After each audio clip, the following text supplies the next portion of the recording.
দুনিয়ার বুকে আজীবন থাকার জায়গা নয়। মরণ নামক যন্ত্রদায়ক, মরণ নামক বস্তু তাকে ভোগ করতে হবে রে ভাই। যে সম্পদশালী সে তার সম্পদগুলো হিসাব নেয়, যার কিছুই নেই সে সব কিছু অনুভূতি তার মধ্যে থাকতে থাকে। একটা সময় যখন সময় এসে যায় দুনিয়া থেকে বিদায় নিয়ে চলে যেতে হয়। আবার বাইরা যখন দুনিয়া থেকে বিদায় নিয়ে ঘন্টা চলে আসে, কেউ কিন্তু কারণ নয়, কেউ কিন্তু কারণ নয়। সম্পদ আপনার কোনো কাজে আসবে না, সন্তানও কোনো কাজে আসবে না। ইয়াউমা লা ইয়ানফাউ মালু ওয়ালা বানুন। সন্তান আমার আপনার কোনো কাজে আসবে না, সম্পদও আমার আপনার কোনো কাজে আসবে না ভাই। দুনিয়া থেকে বিদায় নিয়ে যাওয়ার সময় যখন আমার আপনার চলে আসবে, দুনিয়া থেকে বিদায় নিয়ে যাইব, দুনিয়া থেকে যখন বিদায় নিয়ে যাইব রে ভাই, আমার আপনার সন্তানগুলো আমার আপনার পাশে দাঁড়িয়ে থাকবে, পাড়া প্রতিবেশীগুলো পাশে দাঁড়িয়ে থাকবে। শুধু তাই নয়, যার জন্য আমি আপনি এত মায়া করি, এত দয়া করে মায়া মোহাব্বত ভালোবেসে যে স্ত্রীকে লালন পালন করলাম, স্ত্রীর জন্য সব ব্যবস্থা করলাম, সন্তানের জন্য সবাই রোজগারগুলো করলাম, পাড়া প্রতিবেশীর জন্য এত কিছু করলাম, তারাই কিন্তু আমাকে আপনাকে আর ঘরে তুলবে না, আদরের বিছানাও দিবে না, আদরের খাটটাও শোয়াইবে না রে। ওই মাটির উপর আমাকে আপনাকে রেখে দিবে। সন্তান বলবে তাড়াতাড়ি করে মাটি দিয়ে দাও, বিবি বলবে দুনিয়া থেকে তাড়াতাড়ি করে মাটি দিয়ে দাও, গন্ধ পচে যাবে, গলে যাবে। এমন স্বামী দুনিয়ার বুকে আর কতদিন থাকবে রে ভাই? কেউ কারো জন্য আপন হইবে না। মরার ডাক আসলে দুনিয়া থেকে যখন বিদায় নিয়ে যাইবা, মরা মানুষটাকে কবর দেওয়ার জন্য প্রস্তুত হয়ে যায়। খাটিয়াখানা চলে আসে, খাটিয়া, ওই খাটিয়ার ভিতরে আমাকে আপনাকে শোয়াইয়া মুয়াজ্জিন সাহেব এলাকার মানুষগুলো আমাকে আপনাকে গোসল করায়া দেয়। কত সুন্দর করে গোসল করায়, কাফনের কাপড়টা পরিয়ে দেয়, আমার আপনার নাকের ভিতরে তুলা দিয়ে দেয়। কত মায়া, যাতে করে পচা মাটিগুলো নাকের মধ্যে না যায়। আমার আপনার কানের মধ্যে তুলা দিয়ে দেয়, যাতে করে কানের ভিতরে ময়লা পানিগুলো না যায়, কাদা মাটিগুলো না যায়। শুধু তাই নয়, চোখগুলো বন্ধ করে দেয়। কত মায়া, আতর গোলাপ সুরমা দিয়া আমাকে আপনাকে কাটিয়া ধরে আমার আপনার ভালোবাসার মানুষগুলো, আমার আপনার আদরের মানুষগুলো কবরের নিকট নিয়ে যায়, কবরের উপর রাখে। আর কেউ কেউ বলতে থাকে তাড়াতাড়ি করে রাখো, কোথায় বিছানা, কোথায় বাঁশের ছাউনি, দেও দেও রাখো, কবরের মধ্যে রেখে দাও, কবরের মধ্যে রেখে দেয়। আমার আপনাকে ওই বিছানা পাতা দিয়ে, বাঁশের ছাউনি দিয়া, বাঁশ দিয়া, জাতা দিয়া পারিয়ে পারিয়ে আমাকে আপনাকে ওখান থেকে রেখে চলে আস। আর কেউ খোঁজখবর নেওয়ার মতো নাই রে, কেউ নাই। ওই কবর এত ভয়ঙ্কর, ওই কবরের ভিতরে আমাকে আপনাকে রেখে আসার পর আপনার আমার জন্য কেউ কিন্তু আপন নয়। সন্তান আপনার জন্য খোঁজ দিবে না, বাবা কেমন আছে? ইয়াউমা ইয়াফিরুল মারউ মিন আখিহি ওয়া উম্মিহি ওয়া আবিহি ওয়া সাহিবাতিহি ওয়া বানিহি। আলহামদুলিল্লাহ,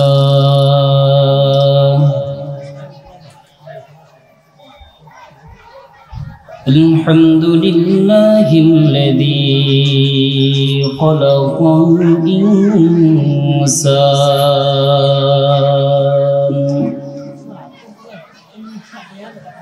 ওয়া কাররামাহু আল্লামাহু মিনাল বায়ানি মা lam ya'lam فسبحان الذي لا يحصى امتنانه من لسانه ولا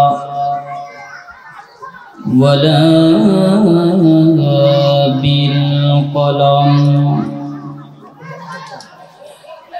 ونشهد أن لا إله إلا الله وحده لا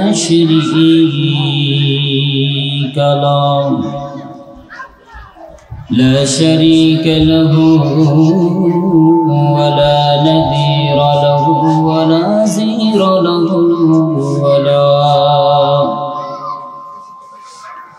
ولا مشير له ولا معين له ونشهد أن سيدنا وسندنا ونبينا وحبيب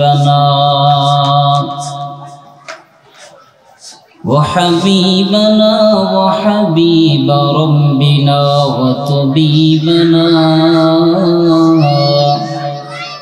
وطبيب قلوبنا ومولانا وأولانا محمد صلى الله تعالى عليه وعلى آله وأصحابه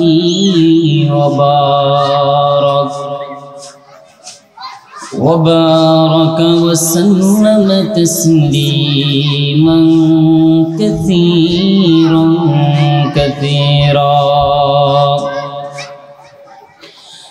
الذي أرسله الله تعالى بالحق بشيرا ونذيرا وداعيا إلى الله بإذنه وسراجا وقمرا منيرا أما بعد فأعوذ بالله من الشيطان الرجيم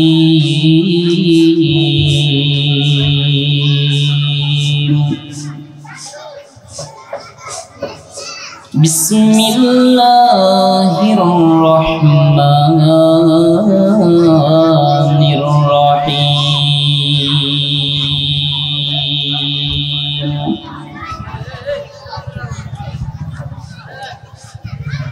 يا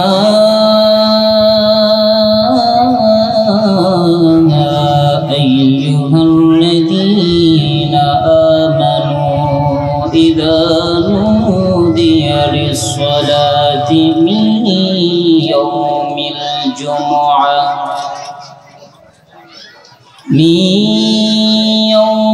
الجمعة فاسعوا إلى ذكر الله وذروا البيع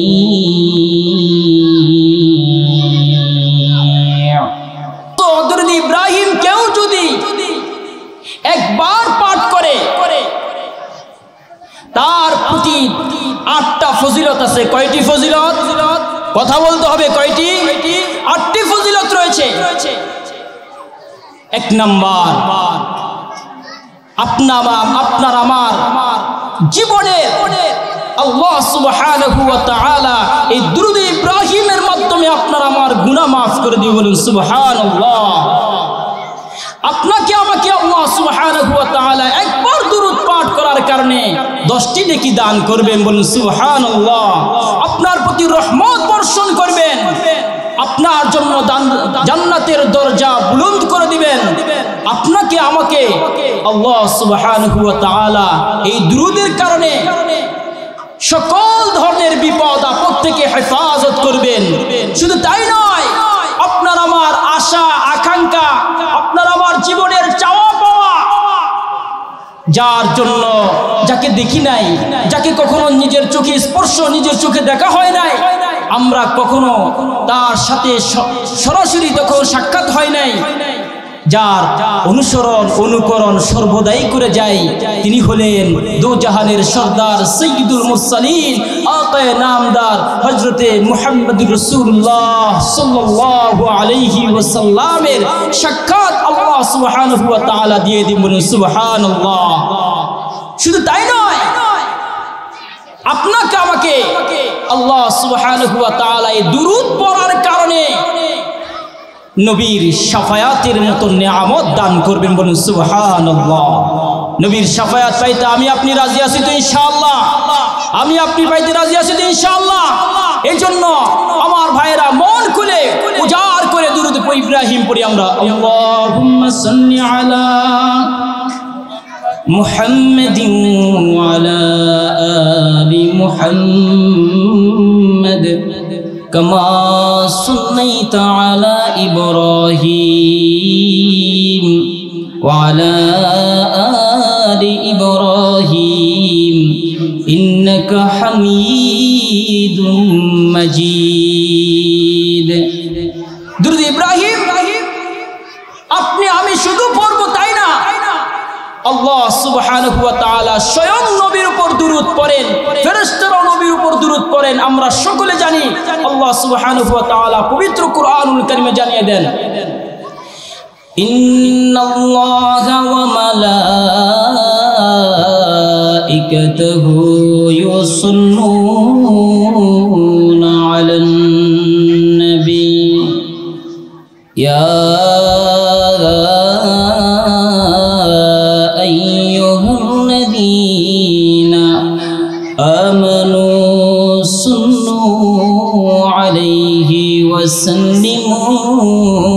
তসলিমা। আমার ভাইরা, আমরা জবানটা খুলতে পারি না, একটু খালি যদি জবানটা খুলে দুরূদ পড়ি, দুরূদের ফজিলত আল্লাহ সুবহানাহু ওয়া তাআলা তিনি নিজে নবীর উপর দুরূদ পাঠ করলেন, ফেরেশতাদেরকেও দুরূদ পড়ার জন্য বললেন, ইয়া আইয়ুহাল্লাযীনা আমানু সাল্লু আলাইহি ওয়া সাল্লিমু তাসলিমা। যারা ঈমান আনবে, ঈমান যারা আনবে তাদেরকেও দুরূদ পড়ার জন্য বলা হয়েছে। আমার ভাইরা, আমার মুসলমান বন্ধু, দুরূদের কত ফজিলত জানো জানো? এই দুরূদ পড়ার কারণে দুরূদের কত ফজিলত। একটা ভ্রমর পর্যন্ত এই ভ্রমর তার দুরূদের ফজিলত দেখিয়ে দিয়েছে। আমার ভাইরা, কাফের মুশরিকরা যখন নবী আরবি সাল্লাল্লাহু আলাইহি ওয়াসাল্লামকে ঘেরাও করে ফেলল, আল্লাহ তাআলার পক্ষ থেকে ভ্রমরগুলো এসে এসে ওই কাফিরের পাশে এসে ঘোরাফেরা করতে লাগলো। এখান থেকে কাফিররা নবীকে আক্রমণ করার জন্য প্রস্তুত, আর আল্লাহ তাআলার পক্ষ থেকে ভ্রমরগুলো আইসা প্রস্তুত হয়ে যায়। ভ্রমর চতুর্দিক থেকে ঘুরে আর ডাক দিয়া বলে, বো বো শব্দ দেয়, আর এই শব্দ শুনে কাফির মুশরিকগুলো চলে যায় ভয়ে পালান করে। কিন্তু ভ্রমরের ভো ভো শব্দ আর থামে না। ওই ভ্রমরগুলো নবী আরবি সাল্লাল্লাহু আলাইহি ওয়াসাল্লামের চতুর্দিক থেকে ভো ভো শব্দ করতে থাকে। আর ভ্রমরগুলো ডাক দিয়া বলে, মালিক, ওগো আল্লাহ, আপনি আমাদের জবানগুলো খুলে দেন। আজকে নবীকে দেখলাম, নবীকে দেখার সুযোগ হয়েছে, আপনি আমাদের জবানটা খুলে দেন। আল্লাহ তাআলার পক্ষ থেকে জবান খুলে দেওয়া হয় গো। এই জবান খুলে দেওয়ার পর ভ্রমরগুলো ডাক দিয়ে বলে, ইয়া রাসূলুল্লাহ, কতদিন পর আপনার সাথে সাক্ষাৎ, আপনাকে সালাম, আমাদের পক্ষ থেকে সালাম জানানো হলো। এরপরও ভ্রমরের ভো ভো শব্দ কিন্তু থামে নাই। ভ্রমর বারবার ভো ভো করতে থাকে। নবী আরবি ডাক দিয়া বলে, ও ভ্রমর, তোমার কেন এখনো পর্যন্ত তোমার ভোগ কেন থামাও না? ও গো নবী আরবি, আমরা আপনাকে কয়েকটা কথা জানা দেই। যখন আমরা ঘর থেকে বের হই, যখন ঘর থেকে বের হই তখন আল্লাহর উপর তাওয়াক্কুল করে বের হই। আবার যখন আমরা মধু সংগ্রহ করে আবার বাসায় ফিরি, আমাদের মার কাছে যখন ফিরি তখন আমরা তাওয়াক্কুল আল্লাহর উপর ভরসা করে আমরা আবার সেখানে ফিরি। শুধু তাই নয়, ও গো আল্লাহর হাবিব, যখন আমরা বাসায় ফিরি, যখন আমরা মধুটাকে আপন স্থানে পৌঁছে দেই, তখন কিন্তু আপনার নামে দুরূদ পড়ি আমরা মধুটাকে জমা রাখি। আর এই মধু আমার আপনার জন্য শেফা হিসেবে যিনি দিলেন তিনি হলেন কে? চিৎকার করে বলে তিনি হলেন কে? আবার বলে তিনি হলেন কে? তাহলে এই দুরূদ পড়ার দরকার আছে কিনা নাই? কথা বলেন, আছে কিনা নাই? আশেপাশে আমরা যেখানে আসি, দোকান পাটে, আমি আপনাদের নিকট সবিনয় অনুরোধ করব, আমরা এই মহতি মজলিসে চলে আসি। আল্লাহ আমাদের সকলকে কবুল করেন, সকল বলি আমিন। আমার ভাইরা, আল্লাহ তাআলা পবিত্র কুরআনুল কারীমে জানায় দেন, কিতাবুন আনজালনাহু ইলাইকা লিয়াদাব্বারু আয়াতিহি ওয়া লিয়াতাযাক্কারা উলুল আলবাব। আমার বন্ধু, আল্লাহ তাআলা জানায় দেন, এই কিতাব এমন এক কিতাব, যে কিতাবের মতো দামি আর কোনো কিতাব নাই। দুনিয়ার বুকে বহু বই রয়েছে, দুনিয়ার বুকে বহু পুস্তক রয়েছে, কত বই কতজন লিপিবদ্ধ করেছে, কত বড় বড় মনীষী এই বই লিপিবদ্ধ করেছে। তাদের বইয়ের মধ্যে ভুলের কোনো অভাব নাই। তাদের বইগুলো যদি কেউ পড়ে, ছোট একটা শিশু বাচ্চা পর্যন্ত ভুল ধরতে বাধ্য হয়, ভুল পাওয়া যায়। আল্লাহ বলেন, আমার এই কিতাব এত দামি কিতাব, এই কিতাবের মধ্যে বিন্দু মাত্র ভুল নাই। যারা বুঝে তারা গবেষণা করে, আর যারা না বুঝে তারা কোরআনের মধ্যে ভুল ধরার জন্য চেষ্টা করতে থাকে গো ভাই। আল্লাহ তাআলা জানিয়ে দেন, তোমরা যত চেষ্টা করো না কেন, তোমরা যত পরিশ্রম করো না কেন, তোমাদের পরিশ্রম বৃথা যাবে, কারণ আমার কোরআনে কোনো ভুল নাই। আল্লাহ তাআলা জানিয়ে দেন, আলিফ লাম মিম, যালিকাল কিতাব লা রাইবা ফি। বলুন না আল্লাহু আকবার। এটা এমন একটা কিতাব, যেই কিতাবের মধ্যে কোনো ভুল নাই। দুনিয়ার সব কিতাবের মধ্যে ভুল থাকতে পারে, ওই কিতাবগুলোর মধ্যে ভুল থাকতে পারে। কত বড় বড় বই রয়েছে, আপনি ক্লাস 1 থেকে নিয়ে শুরু করে পৃথিবীর যত গবেষণামূলক বই রয়েছে, সকল বইয়ের ভিতরে ভুল রয়েছে। কিন্তু আমি আল্লাহ এমন একটা কিতাব দিয়েছি,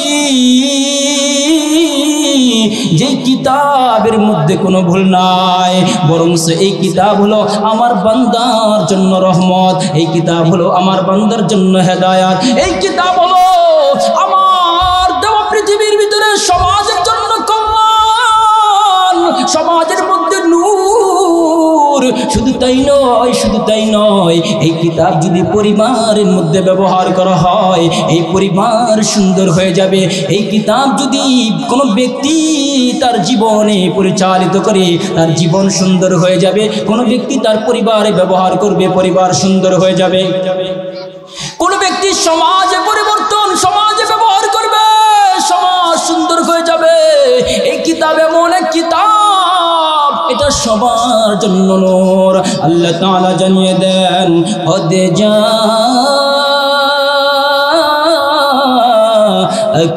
মিনাল্লাহি নূরুন ওয়া কিতাবুম মুবিন।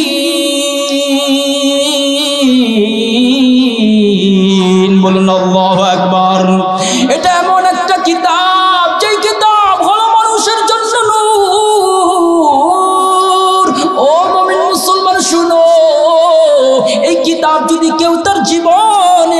করে জীবন সুন্দর হয়ে যাবে। নামাজের মধ্যে প্রয়োগ করবার নামাজ নামই হয়ে যায়, নামাজ সুন্দর হয়ে যাবে। যেমন নামাজের মধ্যে কিতাব, নামাজের মধ্যে আমি আপনি যখন তেলাওয়াত করি নামাজের মধ্যে আল্লাহ তাআলা সওয়াব বৃদ্ধি করিয়া দেয়। বান্দা যখন নামাজ পড়ে, নামাজের শুরু লগ্ন থেকে নিয়ে আল্লাহর সাথে বান্দা কথা বলে, আমার আপনার জীবনটাকে সুন্দর করার জন্য আল্লাহ তাআলা সব ব্যবস্থা করে দিয়েছে। আমার আপনার মতো হতভাগা দুনিয়াতে কেউ না। আমি আপনি কোরআন পড়ি না, কোরআন ধরি না।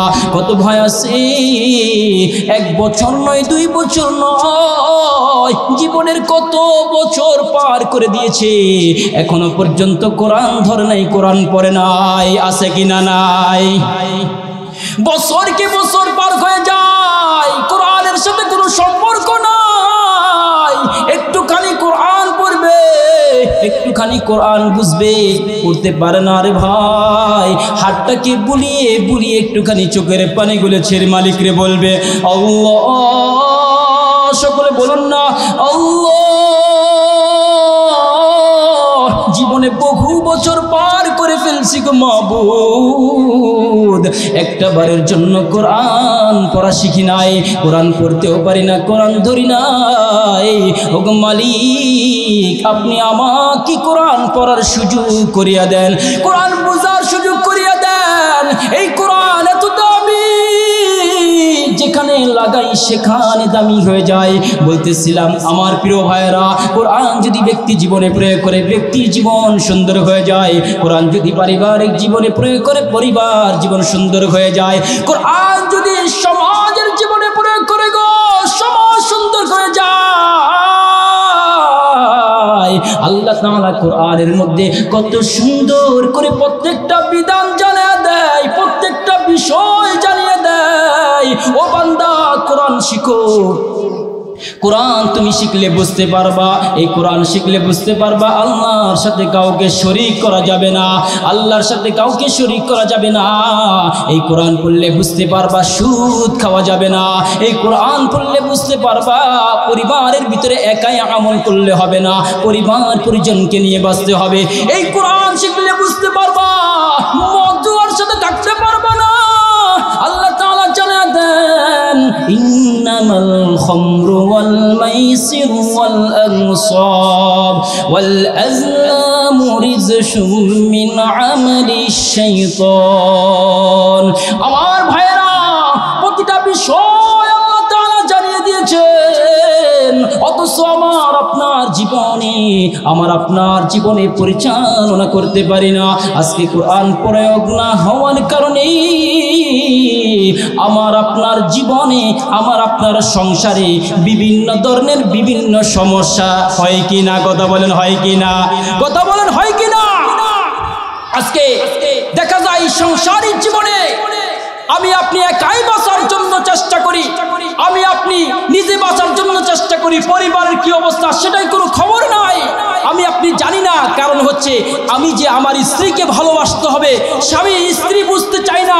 আরে আমি একাই হলে হবে না, আমারও আমার স্বামীকে ভালোবাসতে হবে। আল্লাহ তাআলা জানিয়ে দেন ওয়ামিন আয়াতিহি أن خلق لكم من أنفسكم أزواجا لتسكنوا إليها وجعل بينكم مودة ورحمة إن في ذلك لآيات لقوم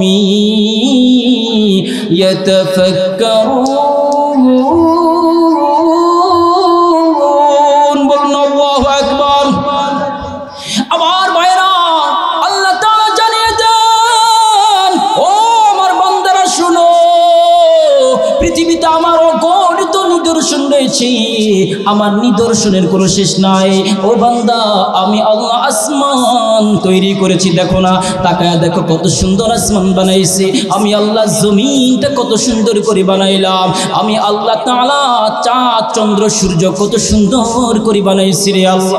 আমি শুধু তাই নয়, তুমি মানব, তোমাকে কত সুন্দর করে বানাইছি।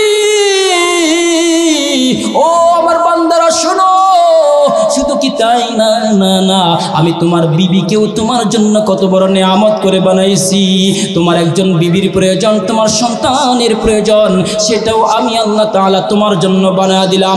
একজন স্বামী স্ত্রী কত বড় ভালোবাসা, কত বড় মায়া, কত বড় মোহাব্বত, একজনকে ছাড়া একজন কিছুই বোঝে না। স্বামী যদি ভালো হয়, স্ত্রী স্বামীর জন্য একদিন নয়, 2 দিন নয়, বছরকে বছর অপেক্ষা করতে পারে। স্বামীর জন্য একটা বেলা ঠিক মতো খাবার খাই না।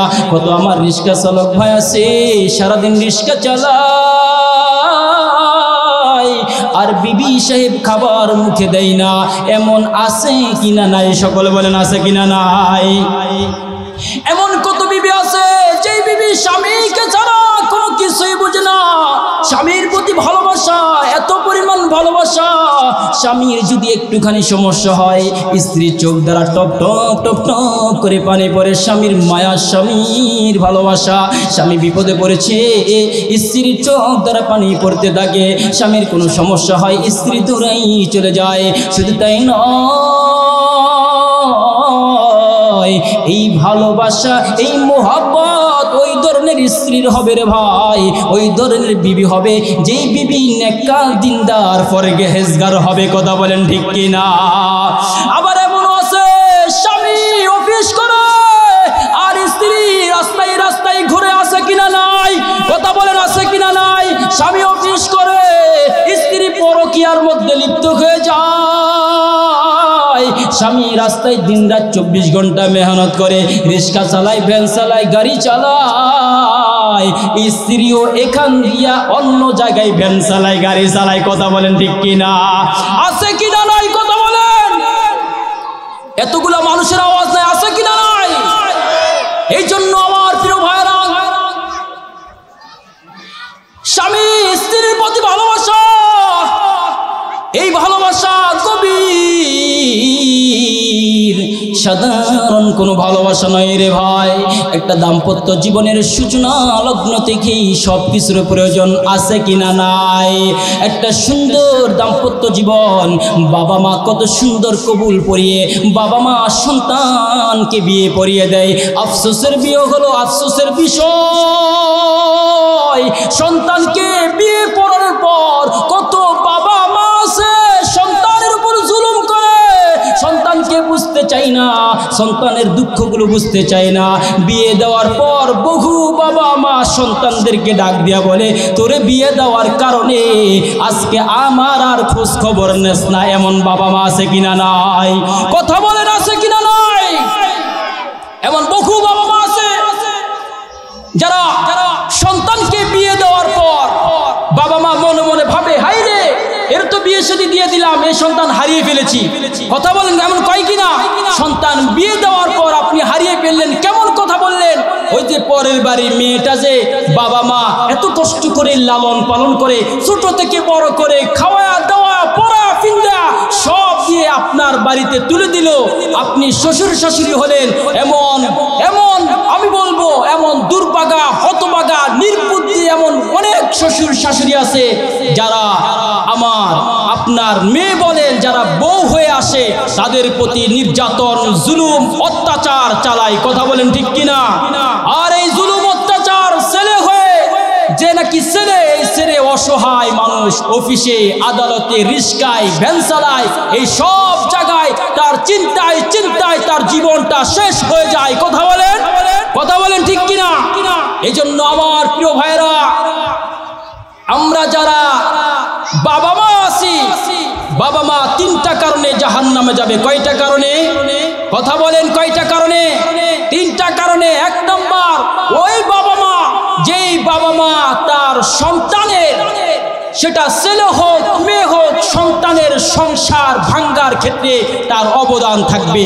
অনেক বাবা মা আছে দেখবেন, সন্তান একটু অন্যায় করেছে, মেয়ে অন্যায় করেছে, মা ডাক দিয়া বলে, আর তোর সংসার করা দরকার নাই, গাঁটটি বস্তা গোল করে নিয়ে চলে আয়। এমন আছে কিনা নাই? কথা বলে, এই কথা কয় না, আছে কিনা নাই? কয় কি?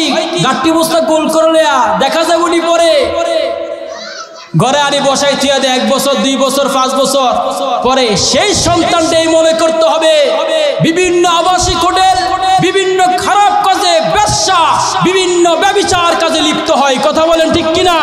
যখন বাবা মার কাছে সমাজের কাছে কোথাও সে জায়গা পায় না, তখন সে নিজেই বেশ্যার পথটা নির্বাচন করে নেয়। কথা বলেন ঠিক কিনা?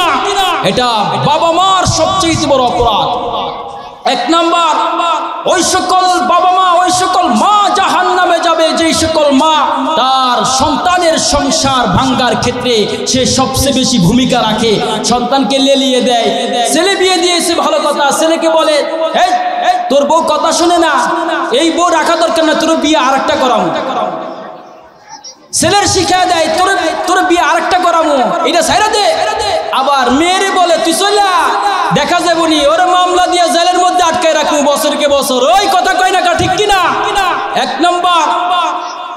দুই নম্বর, ওই সকল বাবা মা জাহান্নামে যাবে যে সকল বাবা মা তার সন্তানের সম্পদ তার অনুমতি ছাড়া বিক্রি করে দেয়, সন্তানকে বদদুয়া দেয়। দুই নম্বর, সন্তানকে বদদুয়া দেয়, কথাই কথাই বদদুয়া দেয়। আল্লাহ তাআলা তোর উপরে ঠাড়া মারুক, আল্লাহ তোর জাহান্নামে লয়ে যাক, তোর মতো সন্তান দরকার নাই। এমন বাবা মা আছে কিনা নাই? সন্তানকে কথাই কথাই বদদুয়া দেয় আছে কিনা নাই? দুই নম্বর। তিন নম্বরে, ওই সকল মা যেই সকল মা তার সন্তানের ক্ষেত্রে সে একটুখানি বিবেচনা করে না, কি করে আস্তেই করে ছেলের নামে সম্পদ সব লিখে দেয়। ছেলের নামে সব সম্পদ লিখে দিয়ে কয় মেয়েরে কয় কি কয় তোর ভাইরা তো সব গরিব গরিব মানুষ, এগুলো দিয়ে দিছি, তুই তোর জামাইয়ের লগে থাক। মেয়ের হক দেয় না, তার ছেলেদেরকে হক সব হক দিয়ে দেয়, মেয়েদেরকে হক দেয় না। এমন আছে কিনা নাই? আবার মেয়েকে সব সম্পত্তি লুকিয়ে লিখে দেয়। মেয়েকে সব সম্পত্তি কি করে ভাই? লুকিয়ে লিখে দেয় না। এই যে এই ধরনের অত্যাচার, নির্যাতন করা, জুলুম করা, ওই সকল মা জাহান্নামে যাবে। তাহলে কয় ধরনের মা জাহান্নামে যাবে? তিন ধরনের মা। ঠিক তেমনি ভাবে ওই সকল শ্বশুর শাশুড়ি, ওই সকল শাশুড়ি তিনটা কারণে জাহান্নামে যাবে। কয়টা কারণে ভাই? তিনটা কারণে। যেই সকল শাশুড়ি তার ছেলে অথবা মেয়ের সংসার ভাঙ্গার ক্ষেত্রে বিভিন্ন ধরনের কলা কৌশল কূটনীতিক বুদ্ধি চালায়। ছেলের কয় তোর সংসার করা দরকার নাই, তোর আরেকটা বিয়ে করাবো। মেয়েরে কয় কি তুই সংসার ভাঙ্গা চলে আর দেখা যাবো নি। এই ধরনের মা যারা রয়েছে, শাশুড়ি যারা রয়েছে, তারাও জাহান্নামে যাবে। আবার যেই সকল শাশুড়ি কথায় কথায় বদদুয়া দেয়, কথায় কথায় সন্তানকে বদদুয়া দেয় যে তোমার মতো সন্তান দরকার নাই, আল্লাহ তোর উপরে ঠাড়া মারুক, তুই জাহান্নামে যা, তোর না পাইলা কলা গাছ পাইলে ভালো ছিল, বিভিন্ন ধরনের কথা বলে। আবার সম্পত্তির ক্ষেত্রে একই কাজ করে। বিভিন্ন সম্পত্তি দেখা যায় এখানে জায়গা ওখানে, ওখানে জায়গা এখানে দিয়ে দেয়, তার অনুমতি ছাড়া প্রয়োগ করে। আল্লাহ কিন্তু মাফ করবেন। কথা বলেন এমন কি হয় না? হয় কিনা সমাজে? হয় কিনা? কথা বলেন হয় কিনা? শুধু কি তাই?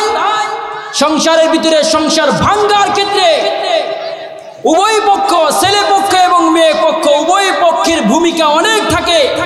একটা ছেলে বিয়ে করার পর তার জীবনটা অসহায় হয়ে যায়। মা তার সন্তানের, বাবা তার সন্তানের দুঃখ কষ্ট বুঝতে চায় না। একটা সন্তান যখন বিয়ে করে সে নিজে কিন্তু একাই থাকে না, তার বিবি আছে, তার শ্বশুর আছে, তার শাশুড়ি আছে, একটু ভালোবাসা এদিক সেদিক হবেই। তাই বলে তাকে বিভিন্ন সময় বিভিন্ন ধরনের কথা বলে বাবা মা তার সংসারের ভিতরে আগুন লাগায়। আছে কিনা নাই? দুঃখ কষ্ট বুঝতে চায় না।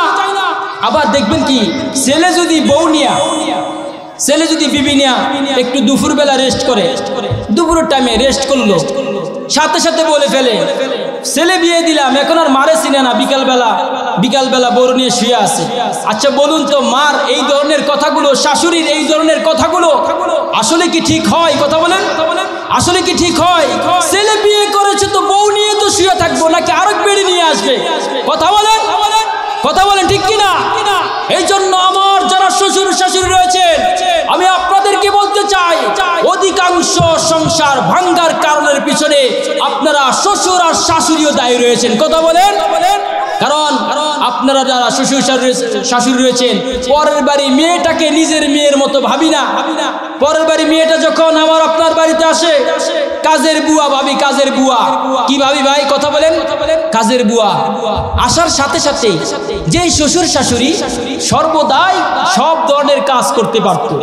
আগে ভোরে উঠতো, ভর্তা বানাইতো, সব কাজ করতো, কোনো কাজ বাকি নাই। যখনই ঘরে নতুন বউ আসছে সব কাজ ছেড়ে দিয়ে এখন কিন্তু সে ঘরে বসে আছে। কে করবে? বউ করবে। ভাই কে করবে? সব ছেলের বউ করবে। এই মেয়েটা তো কোন এক বাড়িতে যখন সে নতুন আসে নাই, কোন এক বাড়িতে আদরের মেয়ে ছিল, কলিজার টুকরা ছিল। সে তার নিজের পরনের কাপড়টাও ধুত না, নিজের গায়ের কাপড়টা ধুত না, তার মা বাবা ধুয়ে দিত। আজকে সে তার বাবা মা ছেড়ে আপনার নিকট আসছে, তাই বলে আপনি জুলুম করবেন, নির্যাতন করবেন, যখন মনে চায় তখন তা করবেন। এমন অনেক বাংলাদেশে ঘটনা আছে, অনেক শ্বশুর শাশুড়ি বউদের উপর নির্যাতন, নিপীড়ন, এমনকি লোহার শিক দ্বারাও সেক দিয়েছে। আছে কিনা নাই? কথা বলেন, আছে কিনা নাই? আপনি যখন আপনার মেয়েটা যখন আবার বিয়ে শাদী দেন, ঠিক তখনই আপনি আবার বলেন, জামাইরে বলেন কি জানেন, যে আমার মেয়েটা বাবা দেখা শোনা রাখো। পরের বাড়ি মেয়েটা আনলে কি বলে জানেন? কাম করি খাইতে হবে। মেয়ের বাবারে ফোন দিয়ে বলে, মেয়েরে কি শিখাইছেন সারা বছর, কোনো কামেই তো পারে না। আবার নিজের মেয়ের ক্ষেত্রে বলে, বাবা আমার মেয়েটা দেখে শুনে রাখো। এই কথা কয় না, কয় কিনা? নিজের মেয়ের ক্ষেত্রে 16 আনা, পরের মেয়ের ক্ষেত্রে 1 আনাও নাই। এই ধরনের জুলুম নির্যাতন করবেন আর বলবেন আমরা শ্বশুর শাশুড়ির বউরা খেদমত করে না। কি করে না? খেদমত করে না। আপনাকে যে জুতা দিয়ে পিড়াই না, আপনি পয়সা গেছেন, আপনি শ্বশুর শাশুড়ি হওয়ারই যোগ্যতা রাখেন না। একজন শ্বশুর আর শাশুড়ি হবে ওই মেয়ের জন্য সবচেয়ে বড় নিরাপত্তার জায়গা, সবচেয়ে বড় আদরের জায়গা, সবচেয়ে বড় ভালোবাসার জায়গা। কেননা ওই মেয়ে তার আদরের বাবা মা, জন্মদাতা বাবা মাকে ছেড়ে দিয়ে আপনাদের নিকট আসলো, আর আপনারা দিবারাত্রি কাজ করায়া পড়াপুতার ঘষাঘষি মেয়েটার জীবনটাকে শেষ করে দিয়ে আবার বলবেন আপনার মেয়ে কোনো কাজেই জানে না, ছেলেকে বলবেন অন্য জায়গায় বিয়ে করে নে। এই ধরনের মন মানসিকতার যারা শ্বশুর শাশুড়ি আছেন, আজ এই মুহূর্তে, এই সময়, এই স্থানে বসে আমার মাইকের আওয়াজ যত দূরে যায়, আমরা সকলেই মন মানসিকতা এখনই পরিবর্তন করে নেই। পারবো তো ইনশাআল্লাহ?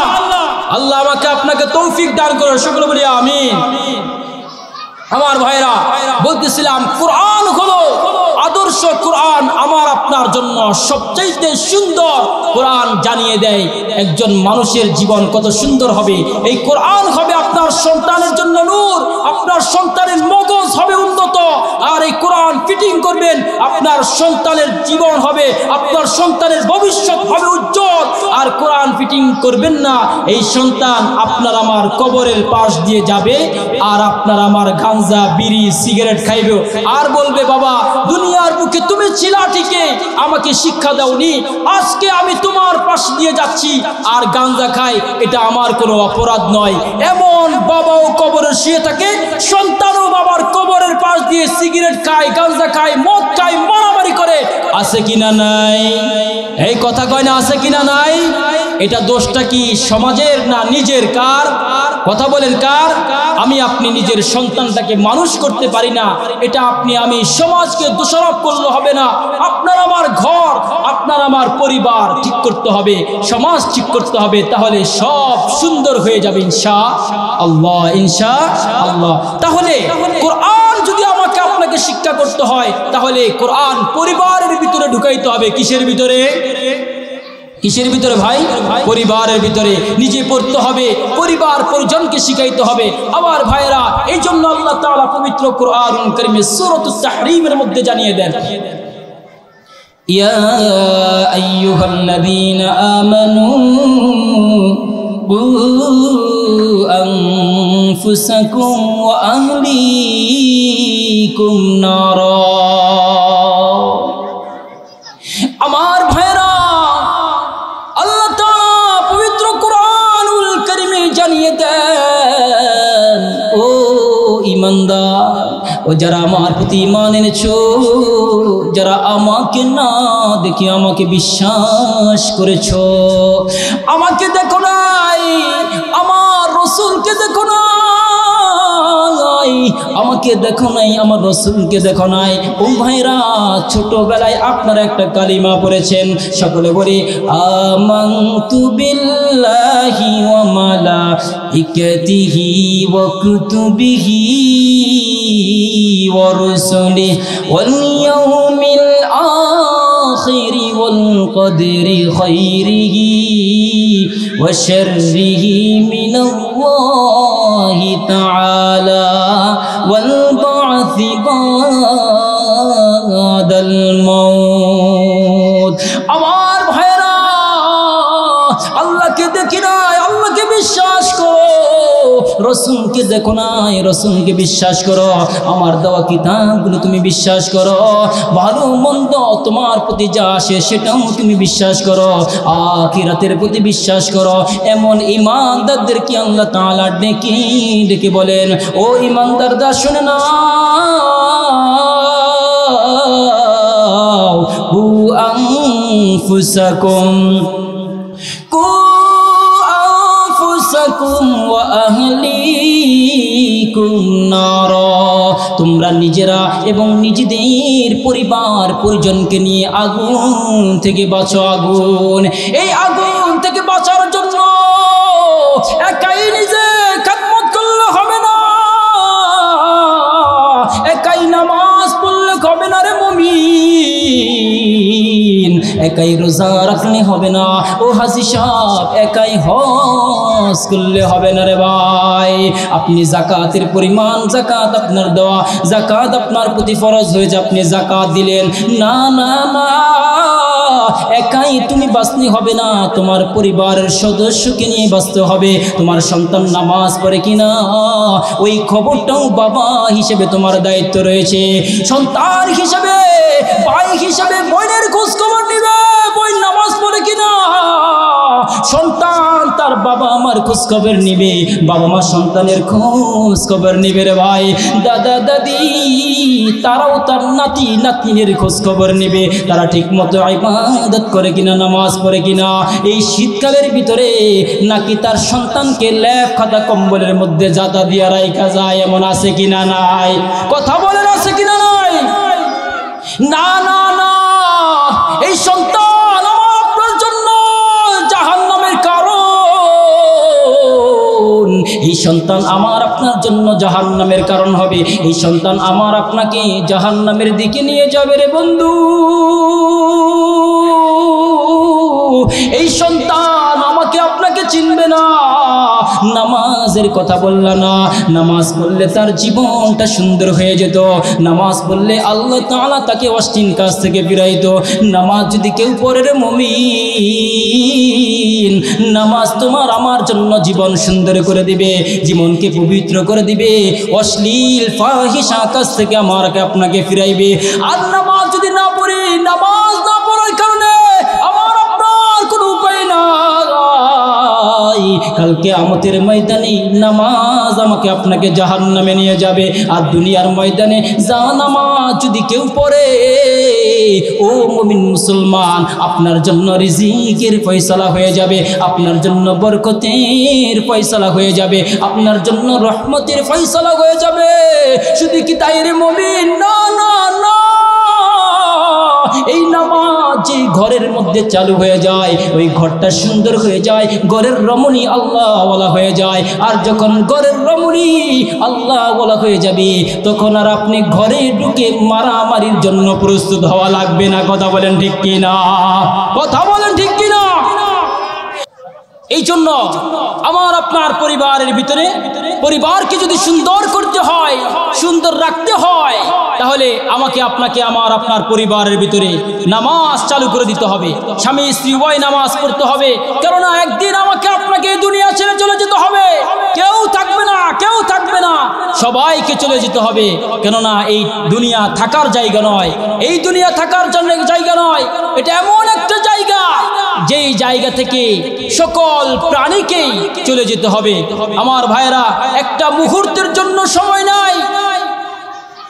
কখন কে কোথায় মারা যাবে, কোন সময় মারা যাবে কেউ জানে না। এই জন্য আমাকে আপনাকে সর্বদাই প্রস্তুত থাকতে হবে, আমল করতে হবে, নামাজ পড়তে হবে। আল্লাহ তাআলা এই যে আমি আপনি চলে যাবে সময় নাই, আল্লাহ তাআলা পবিত্র কুরআনুল কারীমে জানিয়ে দেন, ইযা জাআ আজালুহুম লা ইস্তাখিরুনা সাআতান ওয়া লা ইস্তাকদিমুন। আমার ভাইরা, আল্লাহ তাআলা পবিত্র কুরআনুল কারীমে জানিয়ে দেন, ও আমার বান্দারা শুনে নাও, এই দুনিয়া আজীবন থাকার জায়গা নয়। তুমি বান্দা দুনিয়া থেকে চলে যাইবা, তোমার মরণ নির্দিষ্ট সময় হয়ে যাইবে। তোমার মরণ এমন একটা সময় হবে তুমি নিজেও কখনো জানতে পারবা না। ও মুমিন মুসলমান শোনো, এই দুনিয়া থেকে সকল ব্যক্তিকে চলে যেতে হবে, কেউ জানে না। মরণের স্বাদ সবাইকে গ্রহণ করতে হবে। আল্লাহ তাআলা জানিয়ে দেন, وجاءت سكرة الموت بالحق ذلك ما كنت منه تحيد। মরণ আমার আপনার জন্য, সকলের জন্য অপেক্ষমান। এই মরণ নামক যন্ত্রণা কিন্তু আমাকে আপনাকে সকলকে কিন্তু ভোগ করতে হবে রে ভাই। সন্তান আপনার জন্য আপন হবে না, কেউ কারো খোঁজখবর নিবে না। বিবি তার সন্তানেরও খোঁজখবর নিবে না, বাবা তার সন্তানেরও খোঁজখবর নিবে না। এমন একটা জায়গা, যে জায়গাটা নিজে যাওয়ার জন্য নিজেকে আমল করে নিতে হবে। আর মাটি চিনে হলো ঈমান আর আমল। ইন্নাল্লাযীনা আমানু ওয়া আমিলুস সালিহাত, যে আমার কাছে ঈমান এবং আমল নিয়ে আসবে, মাটিও জানা দেয় আমার নিকট আমল যে নিয়ে আসবে আমি তার জন্য প্রশস্ত হয়ে যাব, যে ঈমান নিয়ে আসবে আমি তার জন্য প্রশস্ত হয়ে যাব। শুধু কি তাই না, না না, উলাইকা আসহাবুল জান্নাহ হুম ফিহা খালিদুন। মাটি জানা দেয় ঈমান যে নিয়ে আসবে, আমল যে নিয়ে আসবে, তার জন্য আমি মাটি, তার জন্য জান্নাতের বালাখানা হয়ে যাব, প্রশস্ত হয়ে যাব। আর আমার নিকট যে ঈমান আমল আনবে না, আমি তার জন্য সংকীর্ণ হয়ে যাব, আমি তার জন্য বিপদের কারণ হয়ে যাব। আমার ভাইরা, এই জন্য বলতেছিলাম, দুনিয়ার বুকে থাকা অবস্থায় আমাকে আপনাকে গুছিয়ে নিতে হবে। আমার আপনার কাজ কি? আমার আপনার জীবনটাকে সুন্দর করে সাজিয়ে নিতে হবে। কোথায়, কোন স্থানে, কোন পথে আমি আপনি চলবো, ওই পথটাকে আমি আপনি গুছিয়ে নিতে হবে। নিজের সন্তানকে সঠিক পথে ব্যয় করতে হবে, সন্তানকে দ্বীনি শিক্ষায় শিক্ষিত করতে হবে। শুধু তাই নয়, নিজের ঘরের ওয়াইফ, নিজের আদরের বিবিটাকেও কিন্তু নামাজের প্রতি আহ্বান করতে হবে, নিজেও নামাজ পড়তে হবে। আমার ভাইরা, দিনের কাজ যেখানে হবে সেখানে আমাকে আপনাকে চলে যেতে হবে। আর যদি আমি আপনি সঠিক পথে না ব্যয় করতে পারি, মনে রাখতে হবে এই সন্তান, এই বিবি, এই নিজের পরিবারগুলো আমার আপনার জন্য জাহান্নামের কারণ হবে।